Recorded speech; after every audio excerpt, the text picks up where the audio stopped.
دنیا کی تمام امتوں میں سب سے بہترین امت کہا ہے، آج وہ مسلمان کہاں کھڑا ہے؟ ذلت و رسوائی اور پستی کی کون سی ایسی قسم ہے جس میں مسلمان آج مبتلا نہیں ہے؟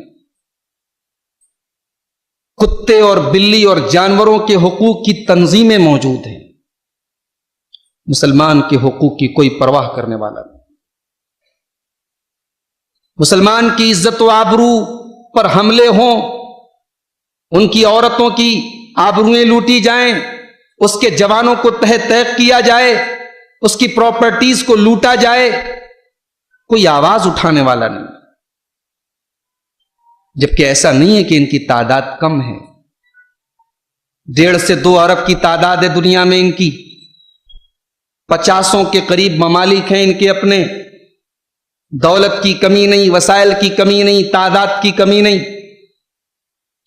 لیکن آج یہ امت ذلت و رسوائی سے دوچار ہے۔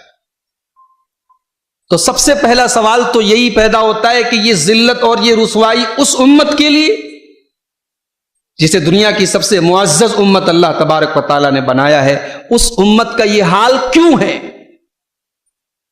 اس کا ریزن کیا ہے؟ اس کے اسباب کیا ہیں؟ کیوں ایسے حالات ہیں؟ اور پھر ہمارے ٹاپک کا جو دوسرا حصہ ہے کہ اس کا علاج کیا ہے، امت کے حالات کی اصلاح کیسے کی جائے، اس ذلت و رسوائی کو عزت و سربلندی میں کیسے تبدیل کیا جائے، انشاءاللہ ہم اپنے ٹاپک کے ان دونوں پہلوؤں پر اختصار کے ساتھ روشنی ڈالیں گے۔ میں نے آپ کے سامنے قرآن کریم کی ایک آیت سورہ آل عمران کی آیت نمبر 25 پڑھی ہے۔ اس آیت کریمہ میں اللہ تبارک و تعالیٰ نے عزت اور ذلت کو اپنی مشیت پر موقوف کیا ہے۔ اللہ تعالیٰ جس کو چاہتا ہے اس کو عزت دیتا ہے، جس کو چاہتا ہے ذلت دیتا ہے۔ عزت اور ذلت کا مالک اللہ ہے۔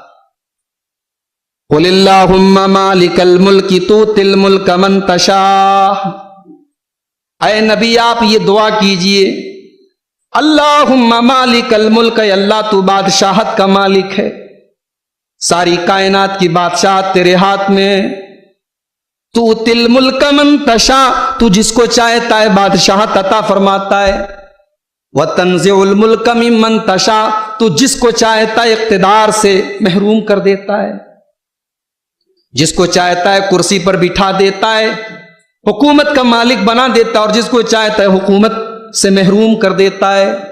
وَتُعِزُّ مَن تَشَاءُ، اور اے اللہ تو جس کو چاہتا ہے عزت اور سربلندی عطا فرماتا ہے۔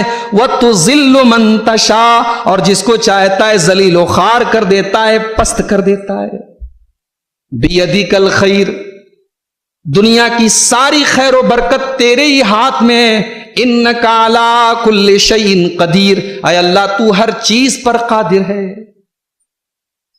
قرآن کریم کی اس آیت نے واضح کر دیا عزت اور ذلت اللہ کے ہاتھ۔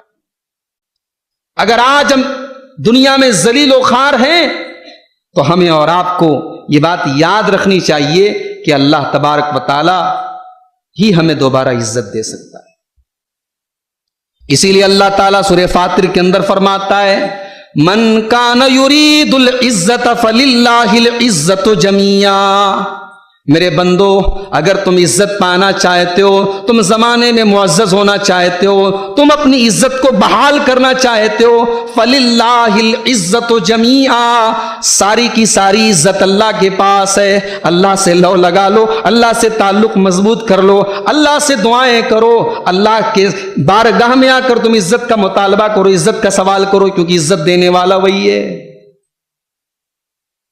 تو سب سے پہلی اور بنیادی بات جو قرآن کریم کی ان دونوں آیتوں کی روشنی میں ثابت ہوئی کہ عزت بھی اللہ کے ہاتھ میں ہے، ذلت بھی اللہ کے ہاتھ میں۔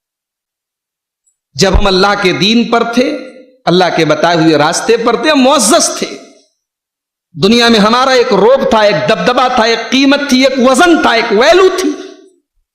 اور آج ہم ویلو لیس ہو گئے، بیس لیس ہو گئے۔ آج ہماری دنیا میں کوئی اوقات نہیں ہے۔ کیوں؟ کیونکہ آج ہم اللہ کے دین سے دور ہو گئے۔